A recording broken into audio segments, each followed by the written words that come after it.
Ok, donc bonjour à tous, ici Enzo Caramana et bienvenue dans cette vidéo. Donc aujourd'hui je vais vous parler de l'importance, de l'intérêt de lâcher son chien ou ses chiens en balade. Donc pour vous montrer un petit peu, voilà, moi je suis en balade actuellement, on voit la forêt, j'ai mon chien devant, je n'ai qu'un seul aujourd'hui, et il est totalement en liberté. Voilà, pas de harnais, le seul collier qu'il y a là c'est un collier anti-puce. Mais voilà, la laisse, hop, je reviens sur moi 2 secondes, voilà.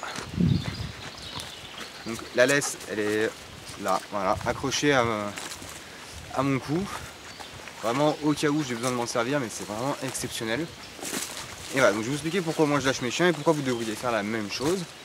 Donc tout d'abord, avant de commencer, en général quand je pose la question aux gens de savoir si leur chien est lâché, et surtout combien de temps et pourquoi il n'est pas lâché, dans le cas échéant, les réponses que j'ai le plus, ça va être donc en première position bien sûr, c'est parce que mon chien écoute rien, il revient jamais donc je le lâche pas. Et la deuxième, c'est parce que j'ai peur que mon chien disparaisse, que mon chien se fasse kidnapper, que mon chien se fasse enlever. Donc par rapport à ça, on va revenir dans 5 minutes. D'abord, je vais juste vous expliquer vraiment les bénéfices d'avoir son chien en liberté. Donc le premier de tous, c'est les dépenses. Les dépenses physiques que ça engendre sont énormes par rapport à juste une balade en laisse toute simple. Il faut savoir que voilà, un chien, les balades, ça lui permet surtout, outre le fait d'aller faire ses besoins, ça va surtout lui permettre de dépenser son énergie, de faire en sorte qu'une fois rentré, il soit tranquille, il aille se coucher dans son coin et qu'il dorme pendant quelques heures. Et nous, ça nous fait un petit moment de répit. Maintenant, il y a beaucoup de chiens qui ne sont pas sortis, donc ils n'ont pas l'occasion d'évacuer toute cette énergie.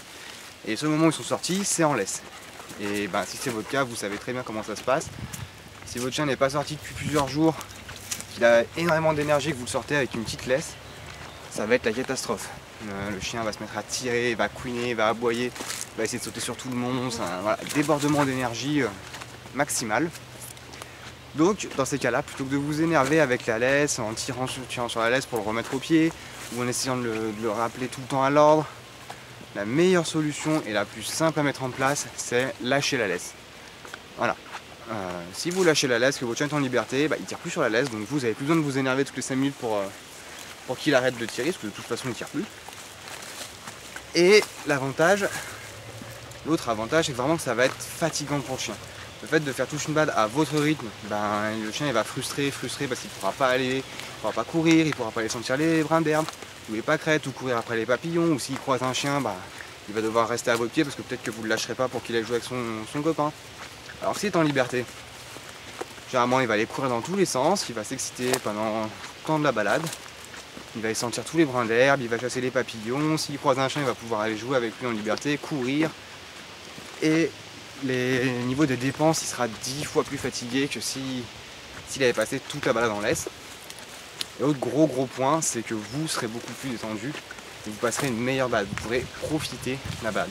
Donc là voilà, ça se voit, je suis en forêt, moi personnellement j'adore les balades en forêt, et si je devais passer 1 heure tous les jours en forêt avec mes chiens en bout de laisse qui tirent pour aller voir n'importe où, peu importe que je sois éducateur canin et que mes chiens aient appris la marche en laisse, voilà, moi je passerais pas une bonne balade d'avoir tout le temps les chiens collés dans les pompes, donc ils sont en liberté. Voilà. Aujourd'hui j'en ai qu'un seul, adulte j'en ai 3, mais voilà, j'en ai 1 ou 3, j'ai en liberté. Donc ensuite, les endroits où vous pouvez lâcher, c'est quand même de vous renseigner avant. Dans certains parcs publics, on n'a pas le droit de lâcher les chiens, c'est obligatoirement en laisse. Donc, pour détourner un petit peu cette interdiction et faire en sorte que le chien n'ait pas que 1 mètre de laisse à chaque fois, utilisez une longe. C'est tout bête, ça s'achète, ça coûte 10 € dans les magasins de sport, au rayon équitation, au rayon chasse. Vous avez des longes de 10 mètres et au moins voilà, vous tenez toujours votre chien, donc vous restez quand même un peu dans la loi. Et voilà, le chien a 10 mètres pour courir, pour se débattre, pour faire tout ce qu'il veut autour de vous.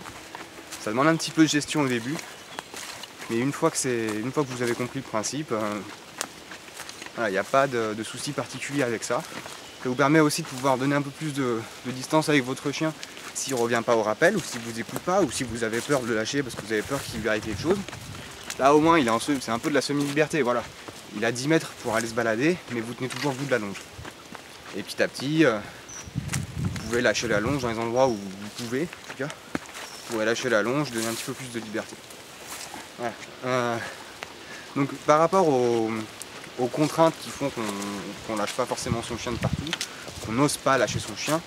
Par rapport à la première qui est mon chien, de toute façon il écoute rien, il revient jamais. Là la seule solution, je suis désolé de vous dire, mais c'est faire appel à... Enfin, pas forcément de faire appel, mais c'est éduquer votre chien. Apprenez-lui le rappel, ça prend pas très longtemps.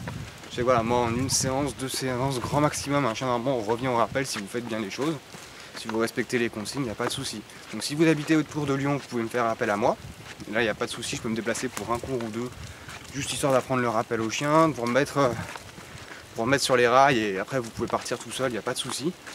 Mais voilà, restez pas coincé sur un commandement bête comme ça. Voilà, si vraiment vous avez un problème là-dessus, faites appel à un éducateur canin. Ça ne veut pas dire que vous êtes nul et que vous ne savez pas faire. Ça veut simplement dire que vous voulez un petit coup de main pour que les choses soient bien faites. Si vous n'arrivez pas à déboucher votre évier, vous faites appel à un plombier. Et ça ne veut pas dire que vous êtes nul. Voilà, il ne faut pas le prendre de cette façon-là. Voilà, moi c'est mon métier. Si ça m'enchantait pas de voir des gens galérer avec leurs chiens, j'aurais jamais fait ce métier-là. Je fais vraiment ça pour aider les gens. Voilà, donc par rapport au deuxième point maintenant, qui est j'ai peur que mon chien parte et disparaisse. Ça c'est un blocage qui est assez fréquent, souvent sur les petits chiens comme je disais tout à l'heure. Et il faut réussir à passer haute. Donc pour ça, moi je vous conseille vraiment d'utiliser une longe au début. Prenez une longe, une dizaine de mètres, 10-15 mètres. Et mettez votre chien en longe, ça lui permettra lui déjà de commencer à prendre du large, de pouvoir travailler le rappel, donc faire en sorte que votre chien revienne dès que vous l'appelez. De toute façon, même s'il ne veut pas revenir, vous tenez toujours la longe, donc il ne pourra pas aller bien loin. Et ça vous permettra d'apprendre à faire que votre chien parte toujours un peu plus loin, un petit peu plus loin, jusqu'au jour où vous pourrez par exemple, je sais pas, lâcher la longe, juste la laisser traîner par terre. Au cas où le chien voit un truc et part d'un coup, vous pouvez toujours mettre le pied dessus pour le stopper.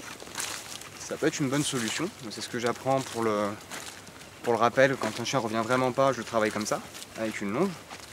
Et ça vous permettra voilà, justement de gérer un peu aussi votre appréhension de lâcher le chien, pour pouvoir faire en sorte de le lâcher beaucoup plus souvent.